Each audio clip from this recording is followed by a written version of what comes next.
বন্ধুরা, আমার নাম শ্রিয়া এবং আমি এলিয়েন শিকার করি, কারণ আমাদের পৃথিবীতে অদ্ভুত রকমের প্রাণী ঢুকে গেছে। সাবধান, কাছাকাছি একটি এলিয়েন ক্রিয়েচার আক্রমণ করেছে, দ্রুত অবস্থানে পৌঁছে যাও। আরে এরা সব কোথায় দৌড়াচ্ছে? ওই মনস্টার, থামো।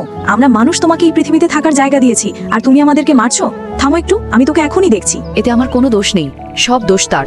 ঝড়ের কারণে আমি নিচে পড়ে গিয়েছিলাম, তারপর ও এসে খুব যত্ন করে আমাকে তুলে আপন করে নিয়েছিল। আরে বন্ধু, এই পৃথিবীতে তোরও কেউ নেই আর আমারও কেউ নেই। বাড়ি নিয়ে যাওয়ার পর ও আমাকে খুব যত্ন করত। ও আমার সঙ্গে খেত এবং কাজ করত। ধীরে ধীরে আমার মধ্যে অনুভূতি জেগে উঠতে লাগলো, যার কারণে আমি মানুষ হয়ে গেলাম। তারপর আমরা দুজন একে অপরের সঙ্গে খুব সুখে থাকতে লাগলাম। আমি তাকে এত ভালোবাসতাম যে তার জন্য আমি যে কোনো কিছুই করতে পারতাম। কোমল, শুধু আমার একটি চাকরি হয়ে যাক, তারপর আমি তোমাকে আমার রানী বানিয়ে রাখবো। বীর, আমার টাকার দরকার নেই, তুমি আমার পাশে আছো, এটাই আমার জন্য যথেষ্ট। তাহলে একে হত্যা করার দরকার পড়লো কেন? কারণ চাকরি পাওয়ার পরও বদলে গেল। তুমি তো তোমার মায়ের সঙ্গে দেখা করতে যাচ্ছিলে, তাহলে এই মেয়েটিকে? এই এখন থেকে তোর ভাবি, কারণ তুই তো আমার বন্ধু ছিলি। এই দিনটির জন্যই আমি তোর খারাপ সময় তোর পাশে ছিলাম। I hate aliens.